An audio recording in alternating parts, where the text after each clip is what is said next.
Hey everyone, welcome back to the channel. I have some crazy good updates for you today. Some stuff about Davos, some stuff about XRP, and the end of the petrodollar. I've been talking a lot about this in my community, so I hope you enjoyed. I got some great clips for you today to catch you guys up on what's been happening around the space, and we're going to talk a little bit about what I'm showing you here and what's playing. So let's first start off with this clip from Digital Asset Investor, Death of the Petrodollar, and we'll talk about it.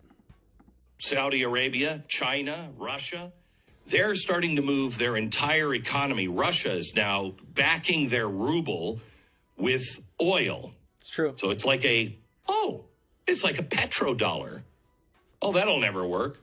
Oh, wait a minute. That's what we did until Saudi Arabia said, yeah, we're going to accept anything. Really. You Chinese can pay us in the yuan. We're fine with that. We'll take a ruble. Whatever. What does it mean? Why have we not discussed? What does it mean with the death of the petrodollar? It means that half the world, the part of the world that's not with us, is no longer required to hold a dollar, a US dollar. What happens when half the world's countries say, oh, we don't need the dollar? They begin to sell them. They already are. And if they're sold, what happens? They go out in the system instead of in a bank, which does what? Too many dollars in the system chasing too few goods. Inflation goes up. So what do? You raise interest rates. The problem now is, as we are seeing the death of the petrodollar, you're also seeing the Fed in a very unusual place. Raising even another half point is spooking everybody who pays attention to this stuff. The Fed has to raise interest rates to get inflation under control. But when they do that, this is how they control inflation. They take more money from you. They slow your spending down. And so that causes you not to go chase those goods with the dollar, okay? And then they're supposed to take those dollars in interest that they get, take them back into the Fed and destroy them so there's not too many dollars. So the first step on this road is to hurt you and your bank account and your ability to buy things. Guys, this clip is really kind of hit home, right? I mean, you do see this already happening. China and Russia are stopped using the US dollar in trade. Other countries, there's several countries that want to join the BRICS nations, BRICS Plus. The end of the dominance of the US dollar is here, unfortunately, and we're going to see how this is going to play out over the next couple years.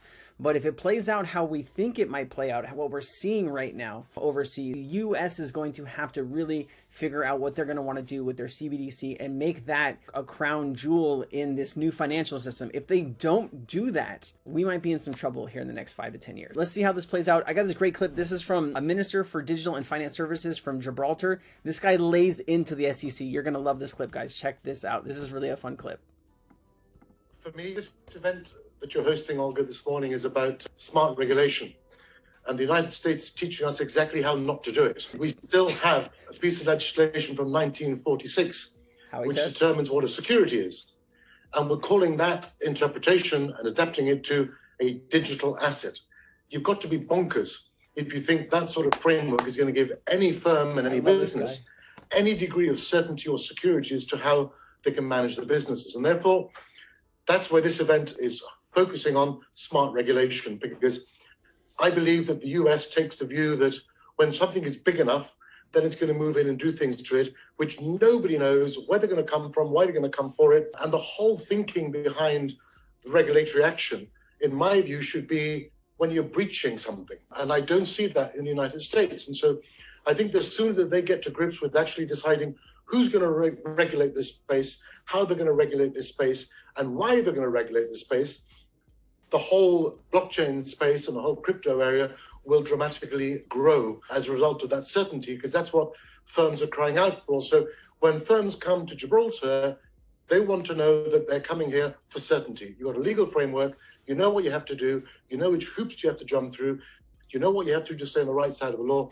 That is a framework that gives people the certainty to be able to confidently invest and grow their businesses. And so The Ripple case, the Telegram case, and unfortunately there will probably be a few more firms very worried looking over their shoulders as to if they're going to get the call or not, for me stems from this lack of regulation. And that is what I pull the little hair I got left at, worrying about why we are in this position and why the US doesn't do what it should do, which is lead. Man, that clip is so good. Goosebumps. The finance minister from Gibraltar, I wish we could hire him for the United States because he understands what needs to be done.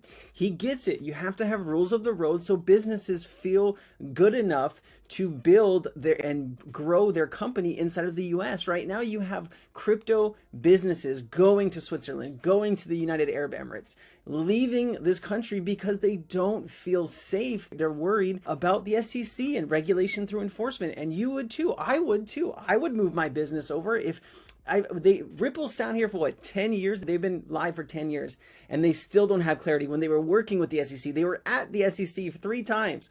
They work with FinCEN and they still got this, guys. It's just a trip. All right, so this is a clip from Davos, guys, and they're trying to paint another picture here of what's to come. And I think we need to pay attention to this because I do think some type of dark attack is going to happen, hacking attack, but listen to what they're going at right now. Check this out. The COVID-19 pandemic has shaken our economies and societies to the core. It's shown us how vulnerable we are to biological threats. In the digital world, similar risks are being overlooked right now. A cyber attack with COVID-like characteristics would spread faster and further than any biological virus. Its reproductive rate would be around 10 times greater than what we've experienced with the coronavirus. To give you an idea, one of the fastest worms in history, the 2003 Slammer sapphire worm, doubled in size approximately every 8.5 seconds, infecting over 75,000 devices in 10 minutes and almost 11 million devices in 24 hours. Fortunately, at least until now, cyber attacks have not impacted our health the way pandemics have, but the economic damages, and therefore the impact they have had on our daily lives, have been equal and sometimes even greater. The only way to stop the exponential propagation of a COVID-like cyber threat is to fully disconnect the millions of vulnerable devices from one another and from the internet. All of this in a matter of days. A single day without the internet would cost our economies more than $50 billion US, and that's before considering the economic and societal damages should these devices be linked to essential services such as transport or healthcare. Everything is linked to each other, right? You use your phone to get train times, bus times, right? All of that stuff is hooked up through a computer system, giving you updated times on your airfare and everything. If everything shuts down, the whole world stops. If the internet stops, the whole world stops. And I think we need to be having this conversation. You know, the World Economic Forum is here to push their ideas on everybody else. I do think this is a valuable point on what's to come, maybe, and we should be worrying about this. And there are some crypto companies working on extra cryptography to avoid any kind of hackings and things like that. I know XRP Ledger has some stuff like that, as well as XX Network and some other ones that are building out right now. But let's finish this and we'll talk a little bit more. As the digital realm increasingly merges with our physical world, the ripple effects of cyber attacks on our safety just keep on expanding at a faster pace than what we're preparing for. It's true. COVID-19 was known as an anticipated risk. So is the digital equivalent. Let's be better prepared for that one. The time is now.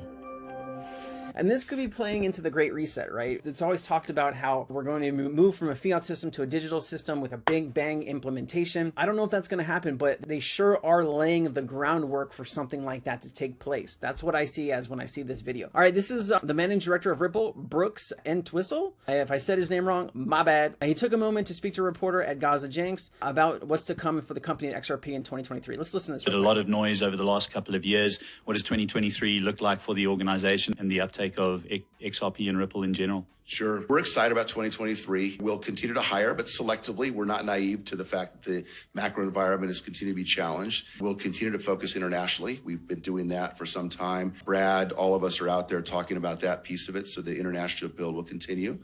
We need to get our core business right and continue to grow that dramatically. And then focus, as I mentioned, on other important initiatives like CBDCs, carbon credits, and make sure that we don't get too distracted with too many new exciting things that would take away from proving the use case in the big business. But it's a great way to start the year. It's the 19th of January today. We are here at another conference last week in Switzerland, Davos this week. It feels like we're out of the gate strong with the agenda. Our teams are building and excited. And so I feel great about how the year's kicked off despite the noise and macro and obviously very challenging environment. I had someone in my community ask me, Sensei, why are they going to Davos, right? Do they believe in the World Economic Forum? They're talking about Ripple and Brad Garlinghouse and the team. They go to Davos, guys, for this right here. And Crypto Erie put this beautifully. This year, no Ripple house for Davos in the World Economic Forum. Senior Vice President Brooks Entwistle at Ripple told Coindesk that he and his colleagues were mainly at the conference to meet with potential clients. You have the top billionaires of the world in one place. You have all of the regulators or the different countries in one place. This is where you need to be to make things happen. Algorand, Casper, LCM, Ripple, everybody was there. Stellar, everybody was there to make new partnerships, guys, and it's just heating up, right? I'm going to save this for my next video, guys. I have 2 clips here. I'm going to save this. I'm going to go over Molly's clip and then this other clip in my next video. I'm going to leave this one here. I hope you guys have a great day. Like and subscribe, share it with somebody you know. If this information can help somebody else, please. And if you need any help, please DM me on Twitter or on Discord, Crypto Sensei. Thank you guys so much. Peace. Peace.